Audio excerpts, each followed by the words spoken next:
ആദിയിൽ വചനമുണ്ടായിരുന്നു. ആ വചനം ഇന്നും നിലനിൽക്കുന്നു. ചിലർ അത് കണ്ടെത്താതെ കടന്നുപോകുന്നു. മറ്റു ചിലരാകട്ടെ തനിക്കുള്ളതെല്ലാം ത്യജിച്ച് അതിനു പിന്നാലെ പോകുന്നു. അപ്പോൾ ഹൃദയത്തിന്റെ ആഴങ്ങളിൽ നിന്നും ഒരു സ്വരം കേൾക്കുന്നു. അപൂർവമായി ഉയർന്ന ആ സ്വരം ദൈവവിളിയായിരുന്നു. മഹത്തായ ആ വിളിക്ക് പ്രത്യുത്തരം നൽകുന്നവരെ ദൈവം തിരഞ്ഞെടുക്കുന്നു.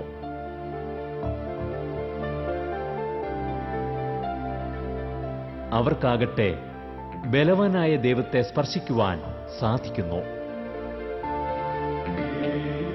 സകല തലമുറകൾക്കും ഒരു വഴികാട്ടിയായി മാറുന്നു.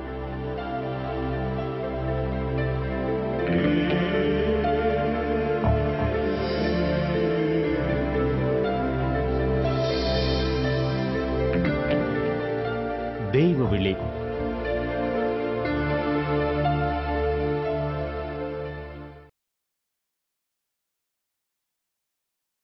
Praise the Lord.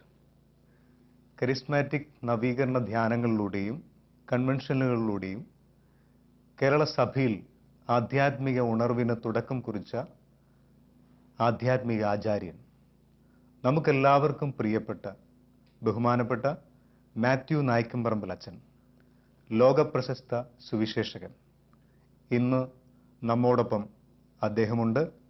വളരെ സവിശേഷമായ അദ്ദേഹത്തോട് ചേർന്നുള്ള ഈ നിമിഷങ്ങളിലേക്ക് ഷാലോം TV പ്രേക്ഷകരെ യേശുനാമത്തിൽ സ്വാഗതം ചെയ്യുന്നു. അച്ഛ, വളരെ സ്നേഹത്തോടെ ഈ പ്രോഗ്രാമിലേക്ക് എല്ലാവരുടെയും നാമത്തിൽ അച്ഛനെ സ്വാഗതം ചെയ്യുന്നു. മാത്യു അച്ഛനെ എല്ലാവർക്കും അറിയാം, കേരള സഭയിൽ എല്ലാവർക്കും അറിയാം. പലരും അറിയുന്നത് കൺവെൻഷനുകളിലും ധ്യാനങ്ങളിലും പ്രസംഗിക്കുന്ന വലിയ രോഗശാന്തി വരമുള്ള അച്ഛനായിട്ടാണ്. എനിക്ക് തോന്നുന്നു അച്ഛനെ അടുത്തറിയാവുന്നവർ ചുരുക്കമായിരിക്കാം. ഈ നിമിഷങ്ങളിൽ അച്ഛനെ കുറെ കൂടി അടുത്തറിയാൻ ഞങ്ങൾ ആഗ്രഹിക്കുകയാണ്. പ്രത്യേകിച്ച് അച്ഛൻ്റെ ദൈവവിളിയുടെ തുടക്കം, അച്ഛൻ്റെ സെമിനാരി ജീവിതം, ഇതെല്ലാം അറിയണമെന്ന് ഞങ്ങൾ ആഗ്രഹിക്കുന്നു. അച്ഛൻ്റെ നാടിനെക്കുറിച്ചും അച്ഛൻ്റെ കുടുംബത്തെക്കുറിച്ചും ഒന്ന് പങ്കുവയ്ക്കാമോ?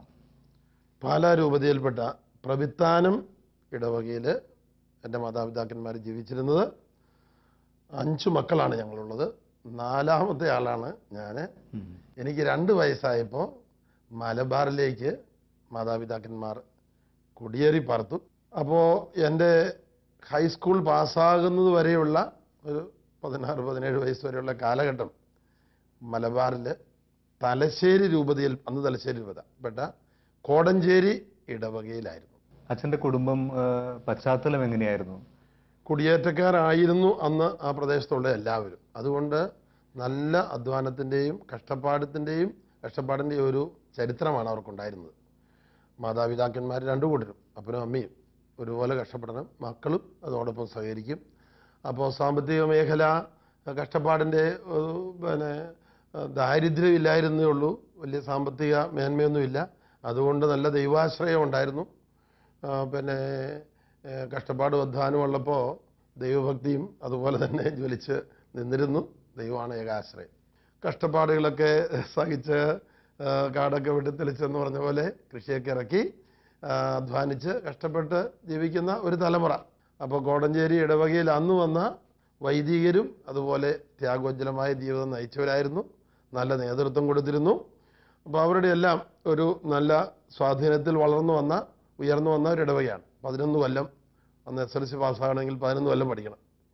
11 കൊല്ലവും അവിടെ പഠിച്ചു. SLC പാസ്സായി കഴിഞ്ഞ് പിന്നീട് മലബാർ വിട്ട് പാലായിലുള്ള മിഷൻ ഹോം എന്നൊരു സ്ഥാപനമുണ്ട്. അവിടെ 2 കൊല്ലം, അത് ഇന്ത്യയിലെ എല്ലാ മിഷനിലേക്കും സെമിനാരിക്കാരെ പരിശീലിപ്പിക്കുന്ന ഒരു സ്ഥാപനമായിട്ടാണ് അന്ന് അറിയപ്പെട്ടിരുന്നത്. ആ സ്ഥാപനം ഇന്ന് നിലവിലില്ല. അങ്ങനെ അവിടെ ചേർന്ന് 2 കൊല്ലം സെമിനാരിയിൽ പഠിച്ചു. അച്ഛനപ്പോ കുഞ്ഞുനാൾ തൊട്ട് തന്നെ അച്ഛനാകണമെന്നുള്ള ആഗ്രഹം ഉണ്ടായിരുന്നോ? കുഞ്ഞുനാൾ തൊട്ട് മാതാപിതാക്കന്മാരുടെ ഒരു സൽപ്രേരണ കിട്ടിയിരുന്നു.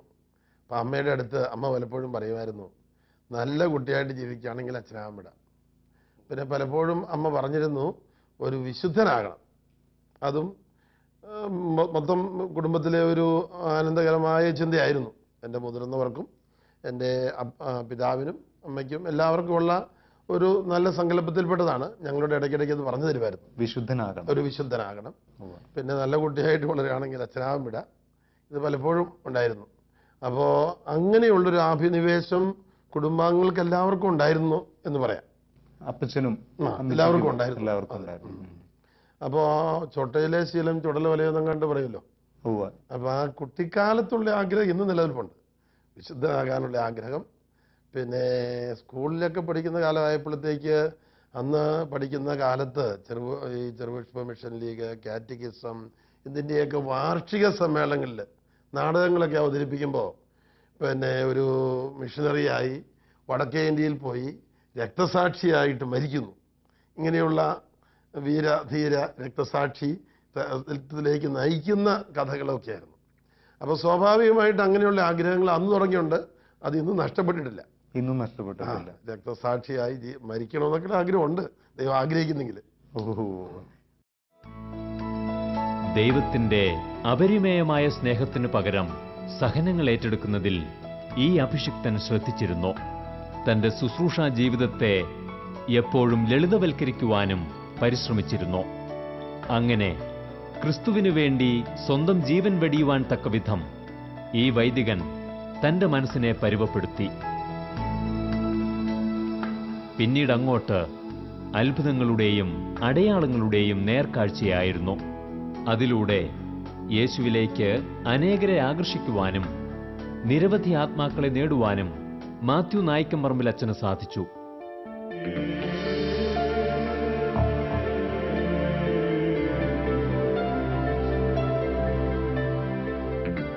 ആ കാലഘട്ടത്തിലുണ്ടായിരുന്ന വികാരിയച്ഛന്മാരുടെ സ്വാധീനം എങ്ങനെയായിരുന്നു അച്ഛന്? അന്നത്തെ വികാരിച്ചന്മാരെ കുറിച്ച് പൊതുവെ എല്ലാം വലിയ ബഹുമാനമായിരുന്നു.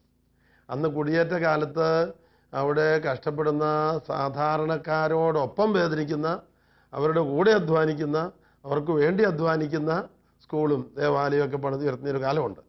അന്നുണ്ടായിരുന്നത് CMI അച്ഛന്മാരാണ് അന്നൊക്കെ അവിടെയൊക്കെ ശുശ്രൂഷ ചെയ്തിരുന്നത്. ആദ്യത്തെ വികാരിയെക്കുറിച്ച് ഓർക്കുന്നത് ഫാദർ ഫേബിയൂസ് CMI, പിന്നത്തെ ദൊസുദേവൂസ് CMI. ഇവരെക്കുറിച്ചൊക്കെ ഞങ്ങൾക്ക് വലിയ ആരാധനാഭാവങ്ങളായിരുന്നു. ഇവര് മലയാളികളല്ലായിരുന്നു? മലയാളികളാണ് CMI അച്ഛന്മാര്, കർമ്മലേറ്റ അച്ഛന്മാര്. അപ്പോ അവരെ കുറിച്ചുള്ള ഓർമ്മ ഇന്നും അങ്ങനെ ജ്വലിച്ചു നിൽപ്പുണ്ട്. അവര് പള്ളിയിൽ കുർബാന ചെല്ലുന്നത്, പ്രസംഗം പറയുന്നത്, പിന്നെ ജനത്തോടൊപ്പം കഷ്ടപ്പെടുന്നത് ഈ ഇടവക പണിത് ഉയർത്താൻ വേണ്ടിയും. ഇവരുമായിട്ടൊക്കെ വളരെ അടുത്ത ഒരു സ്നേഹ, ബഹുമാന, ആത്മീയ ബന്ധമുണ്ടായിരുന്നു. അപ്പോൾ അവരുടെ ഓർമ്മ ഇപ്പോഴും പച്ചകടാതി ഇപ്പോൾ നിൽപ്പുണ്ട്. അപ്പോൾ അവർ അവരുടെ ആ ത്യാഗവും അവരുടെ ആ സ്നേഹവും അവരുടെ ആ ധീരതയും അവരുടെ ആ സമർപ്പണമൊക്കെ ഇത്ര വർഷങ്ങൾ കഴിഞ്ഞിട്ടും മനസ്സിൽ തങ്ങി നിൽക്കുകയാണ് കുട്ടിക്കാലത്തുള്ളത്.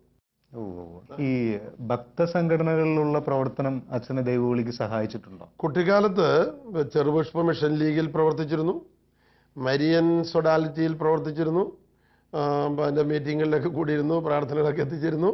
അതൊക്കെ നല്ല ഓർമ്മയാണ്, ജ്വലിക്കുന്ന ഓർമ്മയാണ്. അതൊക്കെ കുട്ടിക്കാലത്തെ ഓർമ്മകൾ വെച്ച് നോക്കുമ്പോൾ ഏതോ ഒരു വലിയ കാര്യത്തിന് വേണ്ടി നമ്മൾ കുട്ടികൾ ഒരുമിച്ച് കൂടി പ്രാർത്ഥിക്കുന്നു, പ്രാർത്ഥന ചെല്ലുന്നു, പിന്നെ ചെറുപുഷ്പ മിഷൻ ലീഗിൻ്റെ ഫണ്ട് പിരിവിന് പോകുന്നു. ഇങ്ങനെയുള്ള കാര്യങ്ങളൊക്കെ ഇന്നും ആനന്ദം തരുന്ന ഓർമ്മകളാണ്. അച്ഛൻ പഠിച്ച സ്കൂൾ ഏതായിരുന്നു? Saint Joseph's primary school, UP school, high school എല്ലാം സെന്റ് ജോസഫ്സിന്റെ പേരിലാണ്. പിന്നെ കോടഞ്ചേരി ഇടവക സെന്റ് മേരീസ് ദേവാലയം എന്ന് അറിയപ്പെടുന്നത്. ഈ സെമിനാരിയിൽ പോകുന്നതിന് മുമ്പ് അച്ഛൻ്റെ സൗഹൃദങ്ങൾ എങ്ങനെയായിരുന്നു? എൻ്റെ ജ്വലിച്ചു നിൽക്കുന്ന ഓരോ ഓർമ്മ 7ാം ക്ലാസ്സിലോ ഒക്കെ പഠിക്കുന്ന കാലത്താണ്. എനിക്കൊരു വലിയൊരു സുഹൃത്തുണ്ടായിരുന്നു. പുള്ളി ഞാനും രഹസ്യമായിട്ട് ഒരാലോചന നടത്തി ഒളിച്ചു പോകുക എന്നുള്ളതാണ്. ഒളിച്ചുപോയി ഡാർജിലിംഗിൽ ചെന്ന് വൈദികനാകുക, എന്നിട്ട് അവിടെ മിഷനറി പ്രവർത്തനം ചെയ്യുക. ഇങ്ങനെയൊക്കെ ഞങ്ങൾ കുറച്ച് നാൾ ആരോടും പറയാതെ പ്ലാനിങ് ഒക്കെ നടത്തിയെങ്കിലും ഒന്നും യാഥാർത്ഥ്യമായില്ല.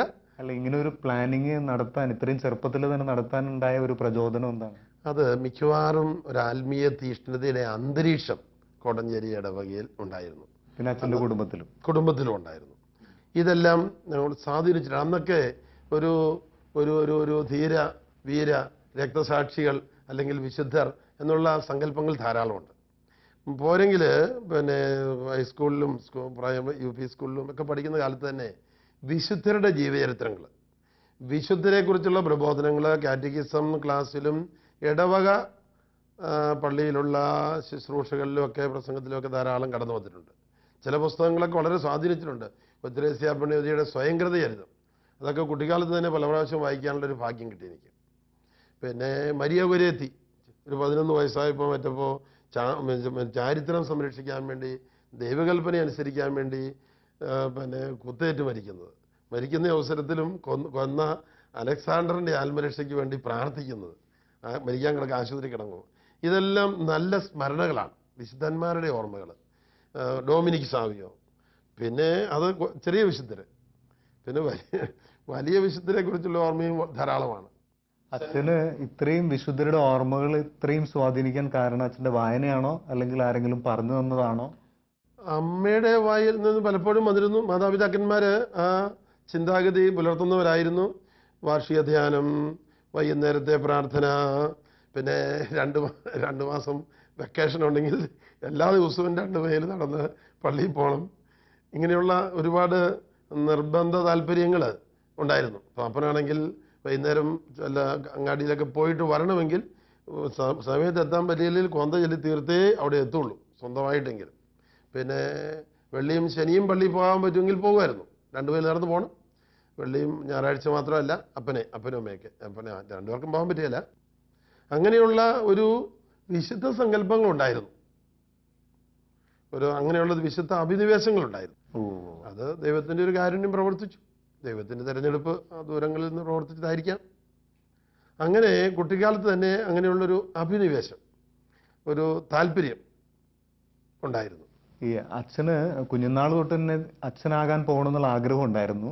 സാധാരണഗതിയിൽ കൗമാരത്തിലേക്കൊക്കെ എത്താൻ നേരത്ത് ഈ ഒരു ആഗ്രഹത്തിന് ചിലപ്പോൾ ഒരു വ്യത്യാസം വരുന്നത് പോലെ കേട്ടിട്ടുണ്ട്. അങ്ങനെ ഒരു കൺഫ്യൂഷൻ്റെ കാലം ഉണ്ടായിരുന്നു എന്ന് പറഞ്ഞു കഴിഞ്ഞാൽ, കൂട്ടുകാരൊക്കെ കൂടി ഹൈസ്കൂൾ വിദ്യാഭ്യാസം ആകുമ്പം പോണോ പോണ്ടയോ പോകാതിരിക്കണോ ഏത് വേണം എന്നേ ഉള്ളൂ, വേണ്ട എന്നില്ല, ഏത് വേണം എന്നുള്ളതിനെക്കുറിച്ച് ആശയക്കുഴപ്പം വരുന്നൊരു കാലം ഉണ്ടായിരുന്നു.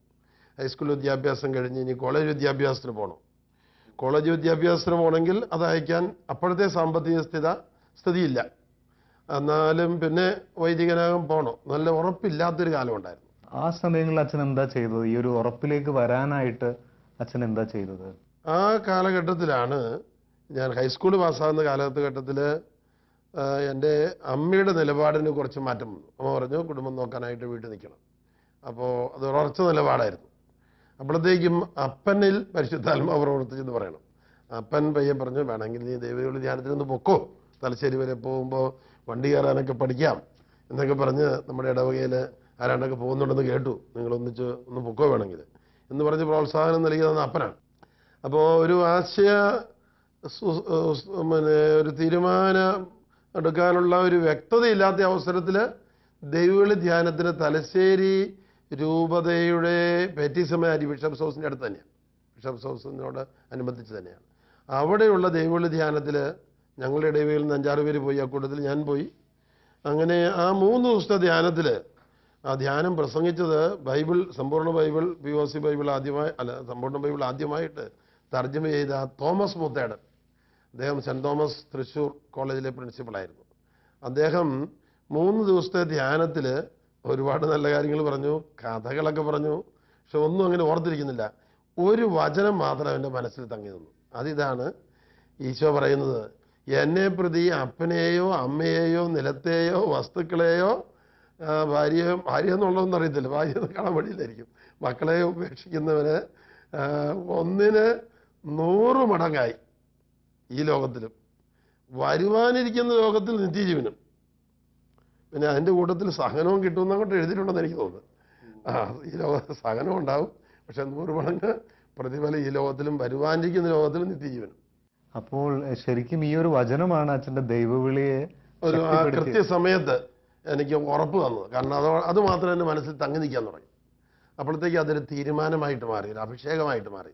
അത് ദൈവത്തിൻ്റെ വലിയൊരു കാരുണ്യവും ഒക്കെയാണത്. കാരണം മറ്റുള്ളവർക്ക് എൻ്റെ കൂടെ വന്ന 6 പേർക്കും ആ ലൈനിലേക്ക് പോരാൻ പറ്റിയില്ല. 1-2 പേര് വന്നിട്ട് ഒരു കൊല്ലത്തിനകം തിരിച്ചു പോരുകയും ചെയ്തു.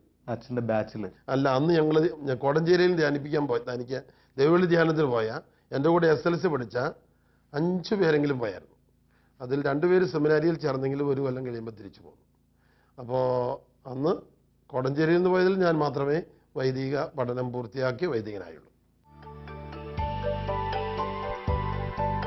സെമിനാരി പഠനകാലത്ത് ഒരിക്കലും കരുതിയിട്ടുണ്ടാവുകയില്ല താൻ തുടങ്ങാൻ പോകുന്ന ശുശ്രൂഷാ ജീവിതം അനേകർക്ക് മാതൃകയാകുമെന്ന്. പിന്നീടങ്ങോട്ട് ക്രിസ്തുവിന്റെ സ്നേഹവും സമാധാനവും അനേകായിരങ്ങളിലേക്ക് പങ്കുവയ്ക്കുവാൻ തക്ക വിധം നായിക്കമറമ്പിൽ അച്ഛനെ ദൈവം ഉയർത്തുന്നതായിട്ടാണ് ലോകം കണ്ടത്. പരിശുദ്ധാത്മാവിന് പരിപൂർണമായി വിധേയപ്പെട്ടുകൊണ്ടുള്ള ശുശ്രൂഷ ഫലം കണ്ടു തുടങ്ങുമ്പോഴും നിശബ്ദവേളകളിലും ഓരോ ശ്വാസത്തിൽ പോലും ക്രിസ്തുവിന്റെ നാമം സ്തുതിപ്പുകളിലൂടെ ഉച്ചരിക്കുവാൻ അച്ഛൻ ഇന്നും പരിശ്രമിക്കുന്നു. തന്നെ ഭരമേൽപ്പിച്ച മഹനീയ ദൗത്യം വിശുദ്ധിയോടെ നിർവഹിക്കുവാനുള്ള ഊർജം സംഭരിക്കുന്നു. അത് കഠിനവേളകളിലും അടിപതറാതെ ദൈവത്തിന്റെ കരം പിടിക്കുവാൻ നായിക്കമറമ്പിൽ അച്ഛനെ സഹായിക്കുന്നു.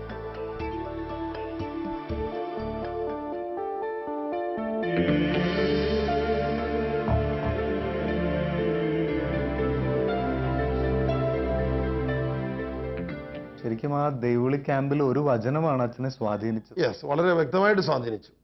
അച്ഛന്റെ ദൈവവിളിക്കുള്ള ഒരു വിത്ത് അച്ഛന്റെ ഉള്ളിലിട്ടതും അത് വളർത്തിയതും ഏറ്റവും കൂടുതൽ കുടുംബമാണല്ലോ. അതെ. അച്ഛന്റെ കുടുംബത്തിലെ കുടുംബ പ്രാർത്ഥനയെ കുറിച്ചൊന്ന് പങ്കുവെക്കാമോ? കുടുംബ പ്രാർത്ഥന ഒരിക്കലും മുടക്കാൻ പറ്റുകയില്ല, അല്ലെങ്കിൽ അത്താഴം കിട്ടുകയില്ല. കുടുംബ പ്രാർത്ഥന ചൊല്ലിയാലേ അത്താഴം കിട്ടുള്ളൂ.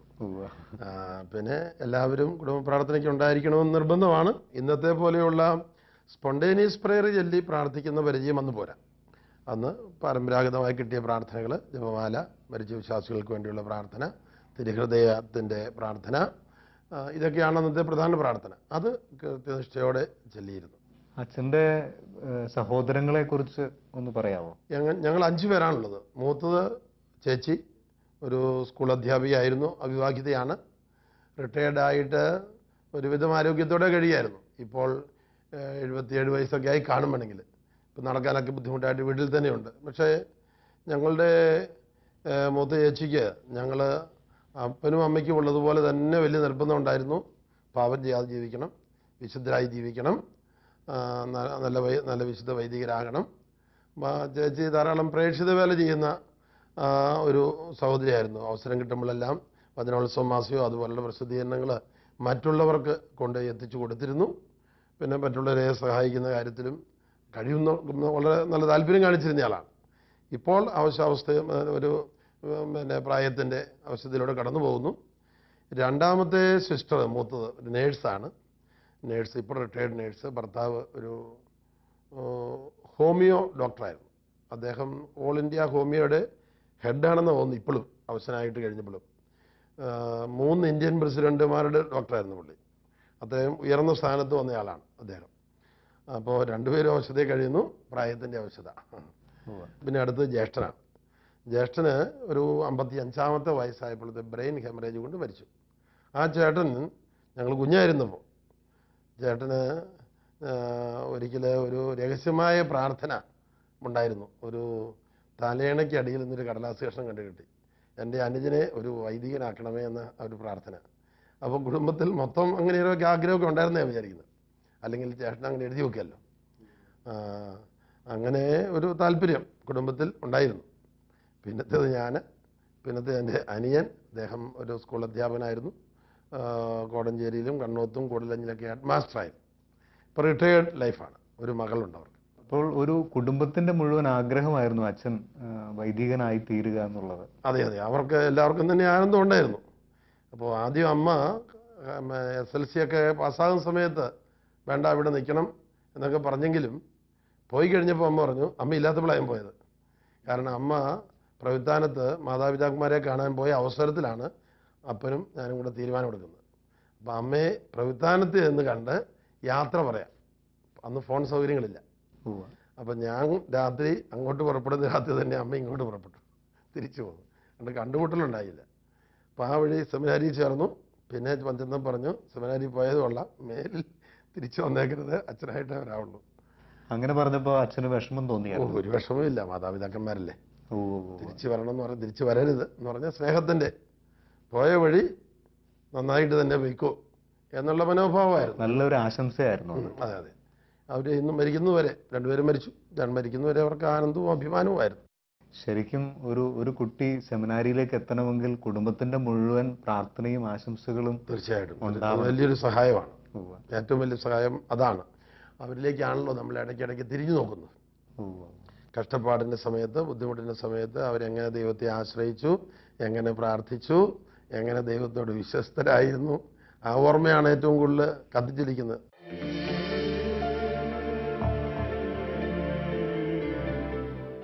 വചനത്തിന്റെ ശക്തിയെക്കുറിച്ച് അച്ഛനൊന്ന് പങ്കുവയ്ക്കാവോ? വചനത്തിൻ്റെ ശക്തി ഇപ്പോഴും നിൽക്കുന്നു. അത് നോക്കി, അന്ന് എനിക്ക് 16 വയസ്സിന് തൊട്ട് ഇപ്പോൾ 66 വയസ്സ്. അപ്പോൾ എത്ര കൊല്ലത്തെ ആ സ്വാധീന ശക്തി. വചനം ഈശോ പറഞ്ഞല്ലോ യോഹന്നാൻ 6:63, ഞാൻ നിങ്ങളോട് പറഞ്ഞ വചനം ആത്മാവും ജീവനുമാണ്. ആ സമയത്ത് പരിശുദ്ധാത്മാവ് നമ്മിലേക്ക് വരികയാണ് വചനത്തിലൂടെ. അതാണല്ലോ പത്രോസ് അപ്പോസ്തലൻ ഏതാനും മിനിറ്റ് പറഞ്ഞതേ ഉള്ളൂ, 3000-ഓളം പേര് മാനസാന്തരപ്പെട്ടു, പരിശുദ്ധാത്മാവ് കൊണ്ട് നിറഞ്ഞു, ജ്ഞാനസ്നാനം സ്വീകരിച്ചു. അതാണല്ലോ ആദ്യത്തെ സഭ. 12 ശിഷ്യന്മാരും പരിശുദ്ധാത്മാവ് നിറഞ്ഞു. ആദ്യത്തെ 120 ശിഷ്യന്മാരുടെ ഗ്രൂപ്പ്, അവർ പരിശുദ്ധാത്മാവ് കൊണ്ട് നിറഞ്ഞു. ആ കൂട്ടത്തിൽ പത്രോസിന്റെ ആദ്യത്തെ പ്രസംഗത്തിൽ 3000-ഓളം പേര് പരിശുദ്ധാത്മാവ് നിറഞ്ഞ് ജ്ഞാനസ്നാനം സ്വീകരിച്ചു. അതാണ് ഇന്നത്തെ സഭയുടെ അടിസ്ഥാനമായിട്ട് നിൽക്കുന്നത്. വചനത്തിന് അത്രമാത്രം ശക്തിയുണ്ട്. പത്രോസ്ലീഹ പരിശുദ്ധാത്മാവിനാൽ പ്രേരിതനായിട്ട് ദൈവം കൊടുത്ത ജ്ഞാനമനുസരിച്ച്, ജ്ഞാനവും സ്നേഹവും പറഞ്ഞ വചനം ഫലം പുറപ്പെടുവിച്ചു. ഇന്നും നമ്മളത് കണ്ടുകൊണ്ടിരിക്കുക. കാരണം നമ്മുടെയൊക്കെ ധ്യാന സമ്മേളനങ്ങളിലൊക്കെ വചനം പറയുമ്പോഴേ നാനാജാതി മതസ്ഥര് പരിശുദ്ധാത്മാവ് കൊണ്ട് നിറയുന്നു. അത് വലിയൊരു ആനന്ദമല്ലേ. അതായത് അപ്പസ്തോലിക കാലത്ത് നടന്നത് തന്നെ ഇന്നും നമ്മുടെ ഇടയിൽ ആവർത്തിക്കുന്നു. Hallelujah, hallelujah, praise the Lord, praise the Lord, യേശുവേ സ്തോത്രം, യേശുവേ സ്തോത്രം, ഹല്ലേലൂയ.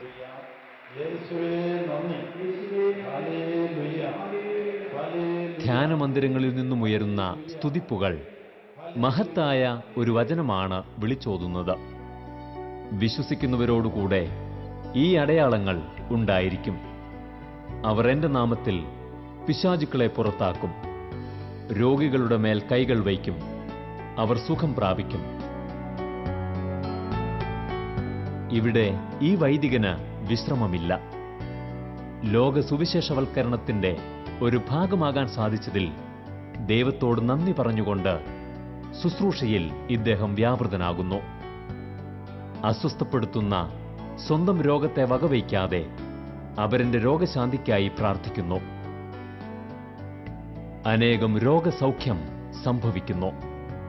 അതിലൂടെ ക്രിസ്തുവാണ് ഏകരക്ഷകനെന്ന് പ്രഖ്യാപിക്കുന്നു.